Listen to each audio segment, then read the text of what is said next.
What's up, you guys? It's your boy. Welcome to my world. Here today with One Piece chapter 902. And this was the last chapter, seemingly, of TOTLAND arc. No more Big Mom, no more Katakuri, no more Smoothie, no more Oven, no more Daifuku, no more Pero, Spero, none of that.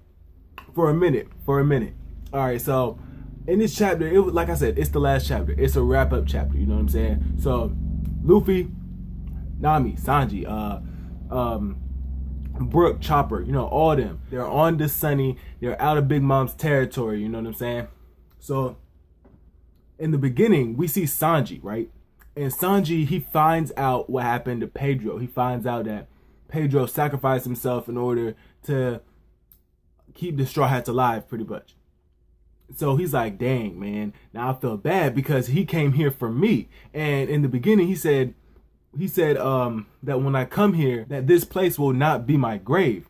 And Sanji, he's starting to like put it on him because he's like, yo, man, he died because of me. But then that's when Carrot comes up. He's like, no, you got to see his death as something to be thankful about. And she's trying to keep this face on, right, of like that she's happy and that it's okay, but she just can't, because at the end of the day, she lost someone that's very close to her, somewhat of like a father figure to her, someone who helped her get her Sulong form, help to contain that, you know what I'm saying? Someone, a mentor, a friend, you know what I'm saying? She lost someone very dear to her. She just can't keep it in. But Sanji understands at the end of the day. He's like, yeah, I gotta see a sacrifice as not something sad, but as something to be thankful for, because if it wasn't for him, then my friends would be dead. So I have to thank Pedro for that. Another thing with Sanji is we finally see what's going on with Pudding, and Pudding is still in the same alleyway. Like, what are you doing, Pudding?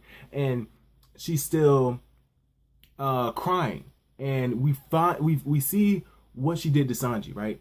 And as everyone knew, it was a kiss. But what the interesting part about it is, as the homies were singing, it correlated. The homies singing, even though I didn't understand a lot of the words, because the words, the way it was translated, I understand it's supposed to be like kind of eerie and joyful at the same time, but I didn't understand a lot of the words, and I didn't really bother to read it.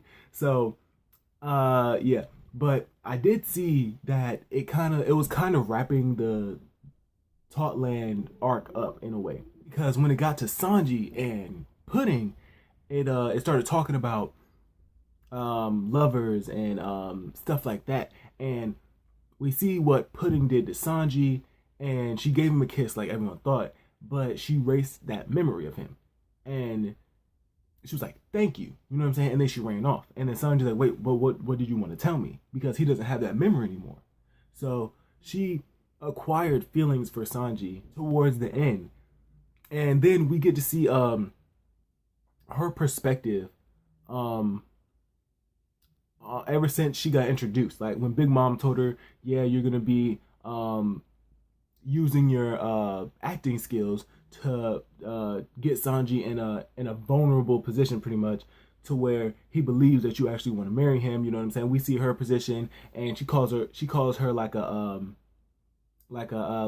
puppet, pretty much. And then she's like, yo, mom, I'm not a puppet, you know what I'm saying? And you remember when she was making fun of him, and what she was thinking at that time, she's like, no one could love me, no one could love a three-eyed freak like me. And then we also see the wedding scene, and we remember that she was like, yeah, look at this disgusting dirty, like, so this has been like, even though people don't like Pudding, I didn't like Pudding for the longest, but over time I like this girl. You know what I'm saying? Because she did get character development, even though she flip-flopped between good and evil. Like, she was good, but it was obvious that she was evil, but she also had schizophrenia. Like, she also has multiple personalities. Like, but now she's good. She's good. I feel like she's at a stable position in One Piece to where I can say, yeah, she's a decent ally. What I also found that correlated with Pudding is Katakuri in this chapter. So we get a flashback on Katakuri, and basically when he was younger, he didn't care that people thought his mouth looked weird. And I don't know if he had his devil fruit since he was younger, or if that's just how his jaw works. Like, I thought it was his devil fruit when we first saw it. I was like, okay, so he can use the mochi, he can mochify his muscle, his jaw, and just extend it. No. I mean, he can probably do that to to an even greater degree. But I'm saying like it's natural that he can just like extend his jaw. It's like he dislocates his jaw pretty much. So since he has the scars, I don't want to say it's natural. But if I were to say anything like a clan he's from, like you know how there's clans in One Piece, like the dwarves, the giants, the long leg, the long arm, you know what I'm saying? I think he'd be a part of like the long jaw tribe, or maybe he is an actual like what they call him, a gully eel or something like that. Maybe Big Mom, maybe she might have, you know what I'm saying?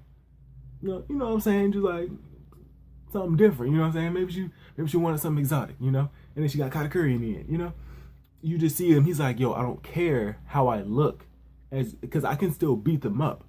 You know what I'm saying? It doesn't matter because I can beat them up and I got donuts. So he was just munching on them donuts. But one day Brûlé gets attacked by some people that were making fun of Katakuri, and that's how she got her scar down her face. And apparently her nose is just naturally like that. Like I thought that would be like a side effect of the cut. No, her nose is like naturally like that. And she's like, it's okay. And this whole exchange is similar to what happened to it.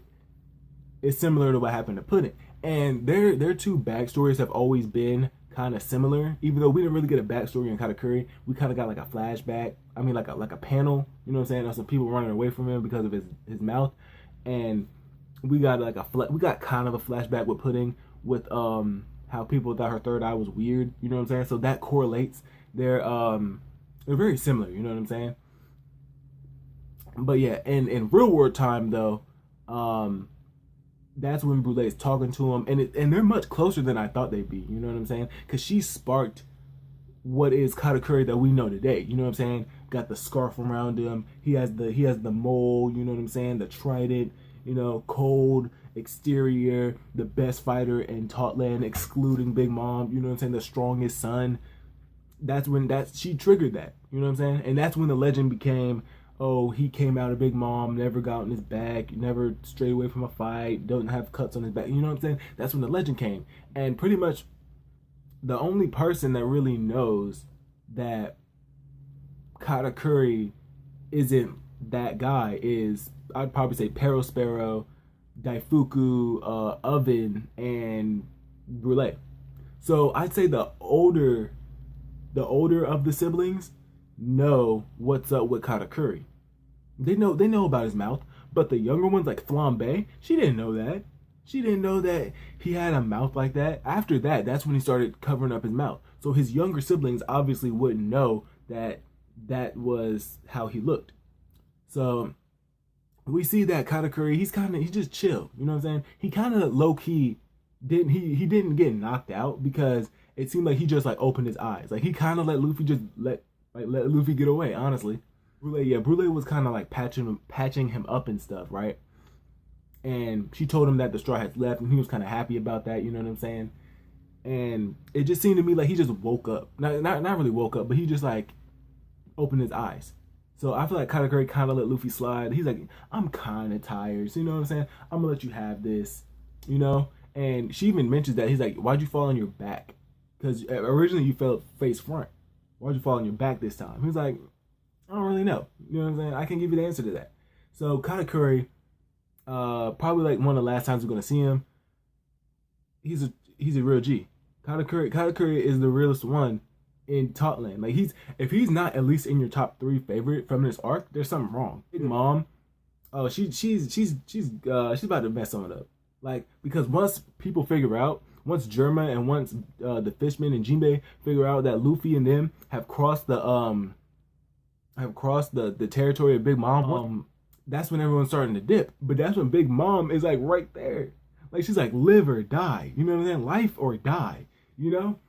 So and I've seen someone's gonna get that. Someone's gonna get that.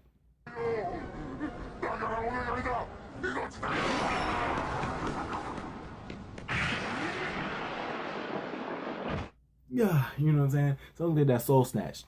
You know? I was seeing a lot of spoilers, or I wasn't trying to get spoiled, but there was like on YouTube and stuff. People were like Jinbei's gonna die. I'm like, hold on now. Like I was mad. I was like, did Jinbei die in this chapter? But no. There's no indication that Jinbei died. Besides Big Mom, which is like they can escape Big Mom. Like all you gotta do is just go under. Like oh yeah, you got oven, but still, like y'all have Jinbei there. He's the first. He's the first son of the sea. Like all he has to do is splash water oven and what? That's all you have to do. Big Mom is not going underwater for what? Okay, yeah, she can use a warrior nation, but aside from that, like they're fishmen. That is their natural element. All Jinbei has to do is do a over the shoulder brick throw. Like what? Come on, get out of here. I know I'm exaggerating, but you know what I'm saying. Like Jinbei, he's underwater. Like at the end of the day, he's a fishman. That's his natural habitat. Like if you get beat on your natural habitat, I don't care if you are a Yonko, you're a fishman, and you're a top class fishman. If you get beat, come on now, Jinbei. That's part of the chapter, and this is actually a good correlation, and I feel like this is a good way to end this arc. We ended with Sanji cooking them food, but at the same time, at the Baratier, we got Zeph. And I guess there were like some criminals there or something, and Zeph is like, it doesn't matter. I feed everyone that's hungry. The rest of the stuff can come later. And that's exactly the same thing Sanji said. He's like, I feed anyone that's hungry. You know what I'm saying? And it happens at the same time, you know what I'm saying? Like split down the middle panel, and we see Zeph again after all these years. Old man looks the same, and it just goes to show that at the end of the day, that Sanji, that's his real dad. That's like Zeph. You didn't see freaking Judge. Like it's Sanji and Zeph. He still has the teachings of Zeph in him, even after all this stuff. His fiance, you know what I'm saying, his family coming back, the whole thing with Big Mom, him having to fight Luffy. Like at the end of the day, he's still Sanji. You know what I'm saying? He's still a chef at heart. He's not a prince. He's not a husband. He is a chef, a pirate. Like I feel like that's a good way to end this arc. Just like, hey, Sanji being Sanji, like it's a regular day. You know what I'm saying? He still got his morals. He still has his code. In and of itself, I can't say a lot happened. I mean, I do like the correlations. You know what I'm saying? Sanji pudding, Katakuri, Sanji Judge, Zeph. You know, so even though Judge didn't really get anything, I'm just saying, like, from raising Sanji aspect. You know what I'm saying? But yeah, this is chapter 902. Hope you guys enjoyed. Make sure to like, comment, subscribe, rate the video. If you got anything, suggestions, put them in the comments down below. Click the little bell if you want to get the notifications every time that I post. And I will see you guys later. Peace. I don't know what that was. Yeah, but